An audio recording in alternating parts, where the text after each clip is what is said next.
안녕하십니까? 배팅 부동산 부자들은 이렇게 한다. 그런 것은 없습니다. 진루타, 홈런, 선택 문제다. 진행하도록 하겠습니다. 일단은 부자의 범위가 너무너무 광범위합니다. 일단 부자를 순자산 규모로 나눌 것인가 이렇게 한번 질문을 던져보면 여기서 스펙트럼이 수십만 가지가 생겨버리죠. 도대체 얼마를 부자의 기준으로 정할 것인가? 여기서 벌써 광범위한 부자의 범위가 생겨버립니다. 개념이 모호하죠. 모호합니다. 부자라는 것은. 그러면 자산에 대한 만족도로 나눌 것인가? 요게 조금 더 가깝기는 합니다. 요게 조금 더 부자의 개념을 잘 정의하는 말인 것 같기는 합니다. 그러니까 부자니까 이미 배가 부르죠. 지키려는 성향이 강합니다. 그러면 한 배 투자를 하겠죠. 반면에 가난한 사람은 많이 먹으려고 하겠죠. 배가 고프니까. 배가 고픈 빈자는 많이 먹으려고 하니까 3배 투자, 영끌 투자 하겠죠. 그런데 요게 완벽한 부자의 정의는 아닙니다. 절대 그렇게 될 수가 없죠. 지금 보시는 분 작년에 레버리지 극대화 투자했다가 조 단위로 손실을 본 이분은 부자 맞습니다. 아직도 부자입니다. 단지 투자 성향이 공격적일 뿐입니다. 그래서 예외도 많죠. 그러니까 기본적으로 부자들은 이렇게 한다. 이 말 자체가 말이 안 된다는 이야기입니다. 기본적으로 말이 될 수가 없죠. 부자의 범위가 엄청나게 넓은데 부자는 이렇게 한다. 그게 말이 될 리가 없죠. 기본적으로 말이 안 됩니다. 부자들은 이렇게 한다.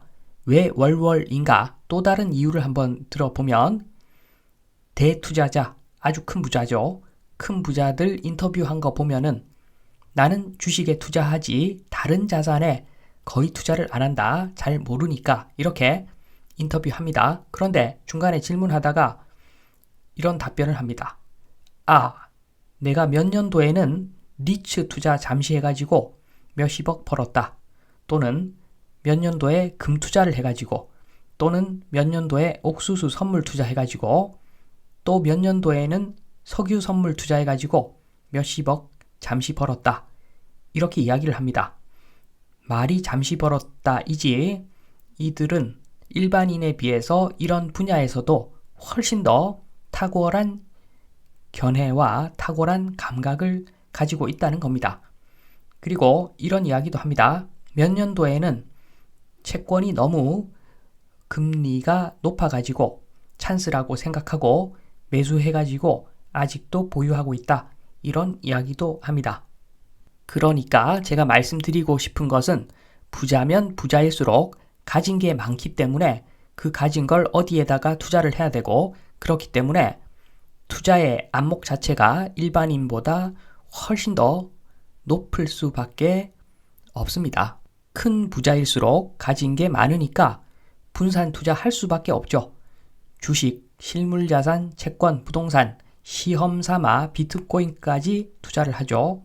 이렇게 많은 부분을 투자를 하니까 당연히 분산 투자를 하고 있는 것이고 시기적으로 돈 될 만한 것은 그 시기에 맞는 자산에 집중 투자를 하겠죠.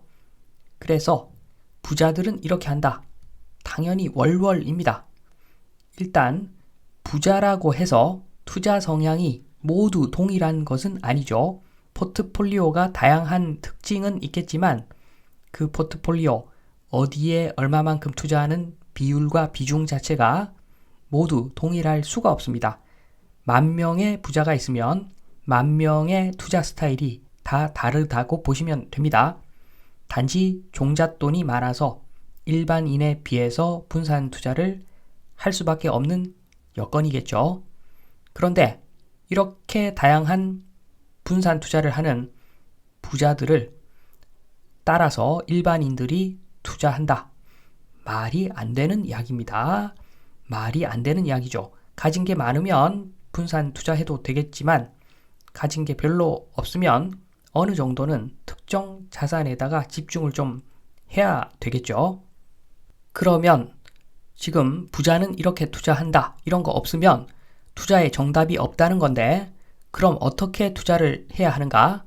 요거는 당연히 선택의 문제입니다. 투자는 확률이지 100%짜리는 없습니다.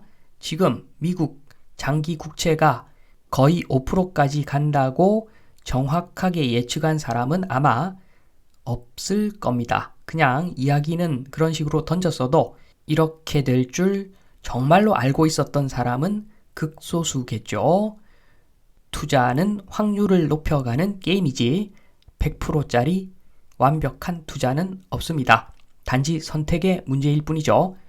그래서 선택, 기본적으로 안정적 가정 유지가 목표다. 그러면 진루타를 쳐야 되는 거죠. 저점 매수를 하고 한 배짜리 투자, 부채 최소화한 투자를 해가지고 시간을 내 편으로 만들고 그러면은 성공 확률이 굉장히 높죠. 성공할 수밖에 없을 겁니다. 이렇게 하면 소소하게 성공할 수밖에 없는 그런 투자를 하는 거. 요게 진루타 때리는 거죠. 안정적 가정 유지가 목표니까. 반면에 내 꿈은 큰 부자다. 나는 무조건 부자가 될 거다. 이렇게 생각하는 사람은 홈런을 쳐야 되는데 그러면은 당연히 추격 매수를 해야 됩니다. 추격 매수. 시간을 단축시키기 위해서 지금 시장에서 관심이 집중되어 있는 어떤 그런 자산을 추격 매수할 수밖에 없죠. 시간을 단축시키려고 그리고 시간을 더 단축시키기 위해서 레버리지 투자, 영끌 투자 할 수밖에 없습니다. 그래서 극소수의 굉장히 운 좋은 사람들은 큰 부자가 될 것이고 이렇게 해서 그렇지만 대부분 사람은 거의 망한다고 봐야죠. 레버리지, 영끌 투자 요거는 시간을 내 편으로 만드는 투자가 아니죠. 그래서 굉장히 불리한 투자를 하는 것이다. 이렇게 되면 물론 먹으면 크게 먹겠죠. 그래서 투자는 선택의 문제다. 홈런을 칠 것인가, 진루타를 칠 것인가 결정을 하는 것이지 부자가 어떻게 투자한다. 세상에 그런 거 없습니다. 부자도 홈런 때리려고 하는 사람이 있고 안정적으로 유지하는 사람이 있고 천차만별입니다. 그러면 어정쩡한 투자도 있지 않는가? 안정적 가정 유지도 목표인데 아주 큰 부자는 아니더라도 어느 정도 부자가 되겠다. 이렇게 꿈꾸는 사람도 있을 것인데 그럴 때는 어떻게 해야 되는가?